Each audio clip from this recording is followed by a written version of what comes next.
இப்போ பார்த்தீங்கன்னா, இந்த சட்டையில் பேபி ட்ரெஸ் ஆல்ட்ரேஷன் பண்ணி ஸ்டிச் பண்ண போகிறேன். எப்படி பண்ணுறேன்னு பார்க்கலாம். அதுக்கு இந்த இடத்துல ஸ்ட்ரெயிட்டாக கட் பண்ணிக்கிறேன். இப்போ இந்த பீஸை எடுத்துட்டு இப்போ இந்த ஜோப்பை பிரிச்சிடுறேன். இப்போ பார்த்திங்கன்னா ஜோப்பை பிரிச்சிட்டேன். இப்போ இதை ரெண்டாக மடித்து போட்டுறேன். இப்போ இதை ரெண்டாக மடிச்சுட்டு இந்த இடத்துல ஆர்ம் ஹோல் மார்க் பண்ணிக்கிறேன். இப்போ மார்க் பண்ணதை அப்படி சிசர் வச்சு கட் பண்ணி எடுத்துடுறேன். இதை எடுத்துடுறேன். இப்போ கட் பண்ண பிறகு இப்படி தான் இருக்கும். ரெண்டு சைடும் இந்த மடக்கி தச்சிக்கிறலாம். இது வந்து கைக்கு ஆர்ம் ஹோல். இப்போ பார்த்திங்கன்னா இந்த ரெண்டு ஆர்ம் ஹோல் கட் பண்ண இடத்துல ரெண்டு பக்கத்துலேயே ஸ்டிச் பண்ணி எடுத்துக்கிட்டேன். இப்போ பார்த்திங்கன்னா இந்த இடத்துல மடித்து தைக்கிறேன். இப்படி மடித்து தைச்சிருங்க.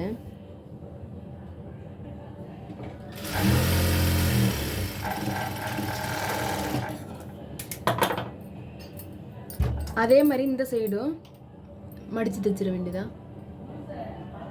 இப்போ பார்த்தீங்கன்னா கரெக்டாக 1 இன்ச்சில் ஒரு அந்த சட்டில் இருந்த கிளாத்தே கட் பண்ணி வச்சுட்டு இதை ரெண்டாக மடித்து இப்படி ஒரு ஸ்டிச் பண்ணிக்கிறேன்.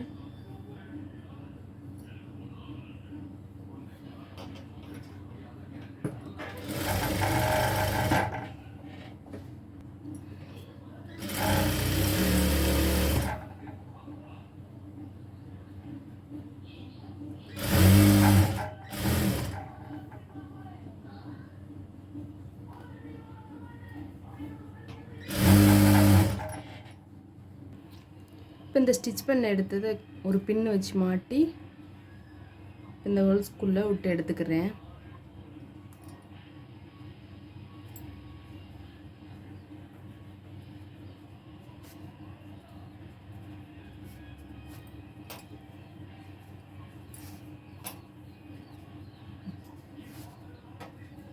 இந்த மாதிரி விட்டு எடுத்துட்டு இதே மாதிரி இந்த பக்கமாக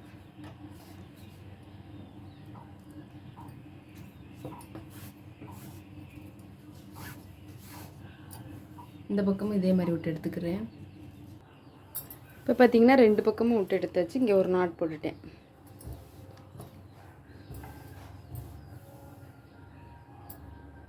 இப்போ இந்த இடத்துல ஒரு சிம்பிள் டிசைன் வைக்கலாம். அதுக்கு இந்த காலர் கிட்ட ஒரு பீஸ் இருக்கு.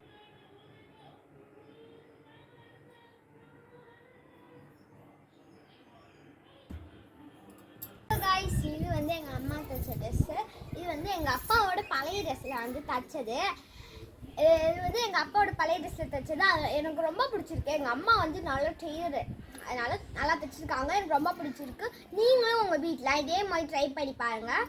சூப்பராக இருக்கும். பாய்.